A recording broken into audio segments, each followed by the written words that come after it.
Have you ever wondered what turns sisters into bitter rivals? Imagine that rivalry, but with the fate of a nation hanging in the balance. This is the story of Mary Tudor and Elizabeth, two daughters of the infamous King Henry VIII, whose lives were a whirlwind of betrayal, ambition, and heartbreak. Their story isn't just a dusty chapter in a history book. It's a deeply personal tragedy that shaped England forever.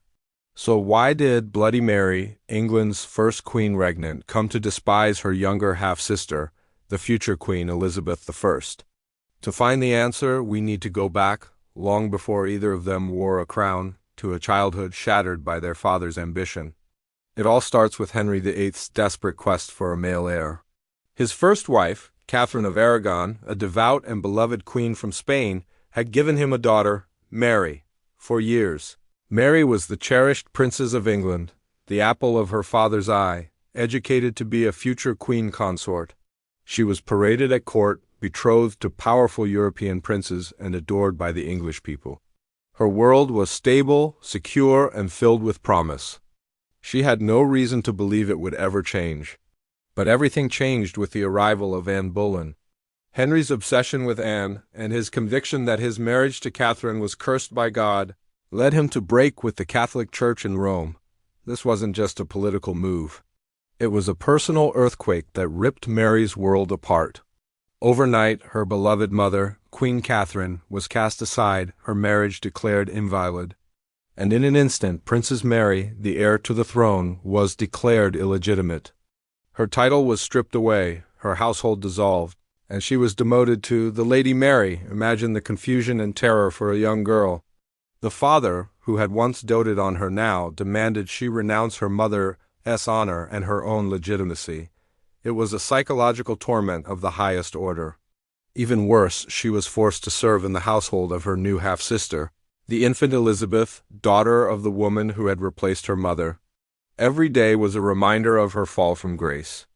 While Elizabeth was celebrated as the new princess and heir, Mary was a living symbol of the old regime, a Catholic relic in a newly Protestant court. Her refusal to accept her father's new church and her mother's demotion was an act of incredible bravery, but it came at a terrible cost. She was isolated, threatened, and lived in constant fear for her life.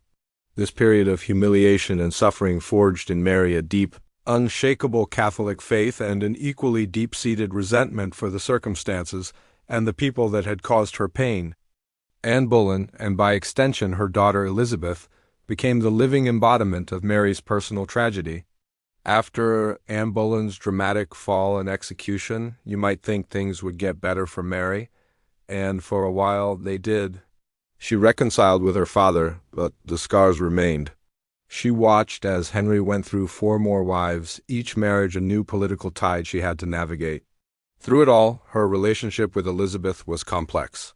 They were sisters, yes, but they were also pawns in the dangerous game of Tudor politics. Sometimes they presented a united front, but the fundamental differences in their mothers' fates and their own religious beliefs always simmered beneath the surface. Mary was the daughter of the spurned Catholic queen, while Elizabeth was the daughter of the Protestant usurper. This wasn't just a family disagreement. It was the central conflict of the English Reformation played out in their very existence. When their younger brother, Edward VI, took the throne, England swung hard towards Protestantism. For Mary, this was another period of persecution. As the leading Catholic figure in the kingdom, she was pressured relentlessly to abandon her faith. She refused, clinging to her mother's legacy and her own convictions. Elizabeth, ever the pragmatist, conformed outwardly to the Protestant faith, a move that kept her safe but also highlighted the growing chasm between the sisters. Mary saw Elizabeth's conformity as a weakness, a betrayal of their shared Catholic heritage, even though Elizabeth's mother was the reason for the Protestant break. The court was a web of plots, and both sisters learned to be wary, to trust no one, and to see each other not just as family, but as potential threats. Then, in 1553, the unthinkable happened. The sickly King Edward died, and after a brief, failed attempt to put the Protestant Lady Jane Grey on the throne, the English people rallied behind Henry VIII's first daughter. Mary rode into London to a hero's welcome. After decades of humiliation, she was finally Queen of England. Her primary goal was clear: to restore England to the Catholic faith, to vindicate her mother, and to undo the damage of her father's Reformation. And for a moment it seemed like the sisters might finally reconcile. Elizabeth rode alongside Mary during her coronation procession, a public display of unity. But this fragile peace was destined to shatter. As queen, Mary's perspective shifted. She was no longer just a wronged daughter. She was a monarch responsible for the soul of her nation. And in her eyes, Elizabeth was a major problem. As a Protestant and the next in line to the throne, Elizabeth was a natural figurehead for anyone who opposed Mary's Catholic restoration. Every Protestant plot, every whisper of rebellion, seemed to lead back to her. Mary's counselors constantly warned her that as long as Elizabeth lived, the throne and the Catholic faith would never be secure. The sisterly bond, already strained, was now crushed under the immense weight of the crown. The breaking point came with the Wyatt Rebellion. A group of Protestant nobles rose up against Mary's hugely unpopular decision to marry Philip of Spain, a Catholic prince. The rebels' goal was to depose Mary and put Elizabeth on the throne.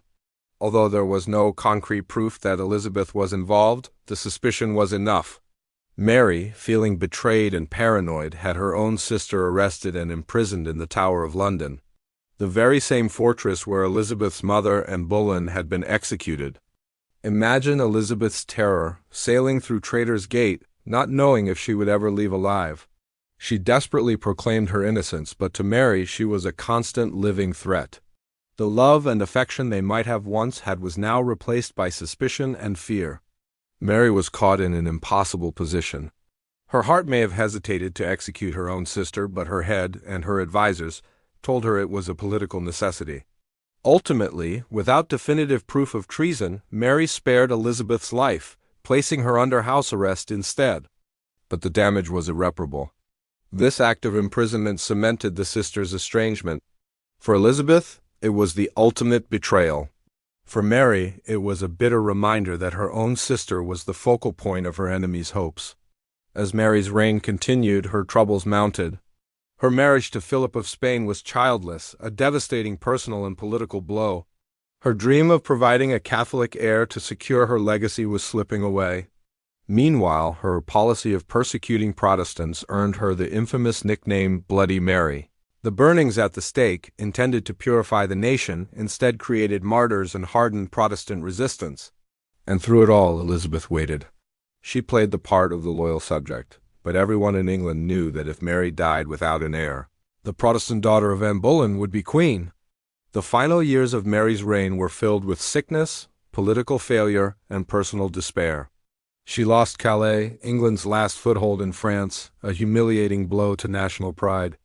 She suffered from phantom pregnancies, her desperate hope for a child turning into a public and personal tragedy. In her final days, she was a lonely and broken figure, her dream of a Catholic England dying with her. She was forced to face the bitter reality that the throne would pass to the very sister she so deeply distrusted, the daughter of the woman who had ruined her mother and shattered her own life. In one final agonizing act, Mary had to officially name Elizabeth as her successor. It was the ultimate defeat. When Mary died in 1558, Elizabeth ascended to the throne.